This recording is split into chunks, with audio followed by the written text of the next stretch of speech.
Sen adı neydi? Cezmettin Cenk. Gel. Kim aldıysa ondan bir hemen çeksin. Kimin sırasıysa. Tamam. Cezmettin ve Ekmet. Cezmettin ve Ekmet. Sen al. Diğeri kim? Cezmettin ne?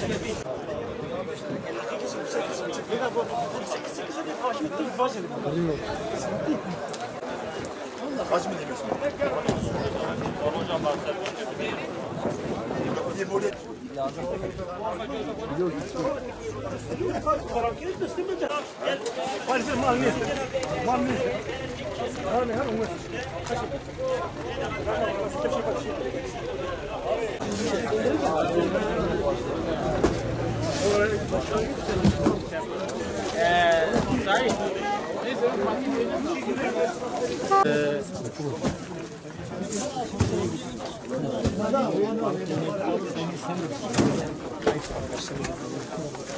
Arkadaşlar burada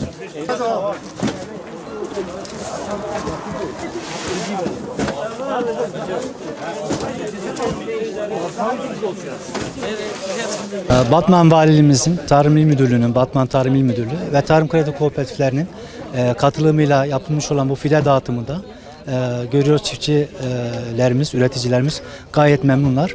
Tarım Kredi olarak bu tür projelere her daim desteğimizi sürdürüyoruz. Bunun yanı sıra sadece projelere desteğin haricinde Tarım Kredi Kooperatifleri olarak çiftçilerimizin tüm tarımsal ihtiyaçlarını da karşılayabiliyoruz. Tarımsal ihtiyaçlarla beraber hatta ürün sigortalarıyla ilgili de Tarım Kredi Kooperatifleri üreticilerimizin her zaman yanında. Gübresinden ilacına, naylonundan fidesine tüm ihtiyaçlarını Tarım Kredi Kooperatiflerinin güvencesiyle ve kalitesiyle edinebilirler. Bu tür projelere biz her daim desteğimizi devam ettireceğiz. Sason ilçemizde çilek yetiştiriciliğin geliştirme projesi kapsamında şu anda çiftçilerimize çilek fidesi dağıtımını yapıyoruz.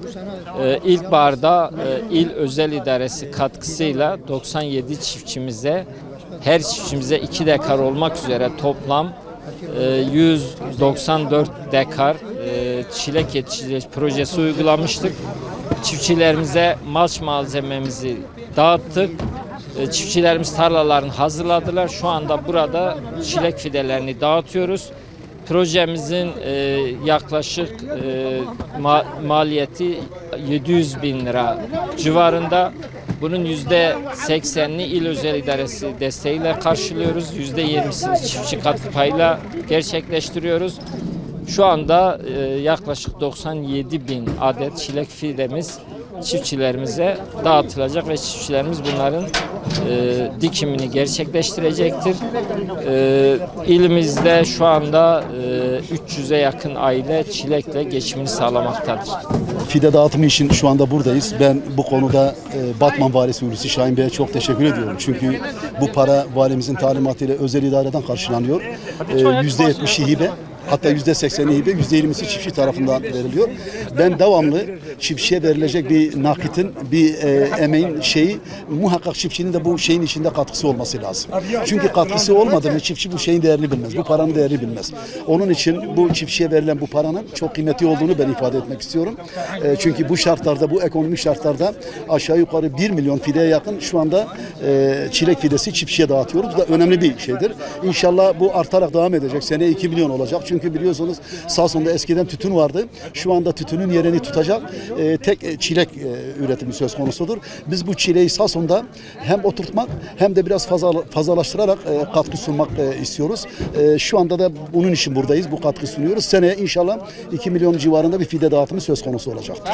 Malava tava mala Tarım İl Müdürlüğü ilçe müdüriyet Malavan ava tutunan bet qadiya indem dest çilek akram dukhazın çilek devam bike em devleta destek dikem dukhazın vit millet çiftçi fakir em dukhazın vit devam bike em tava memnun dik yani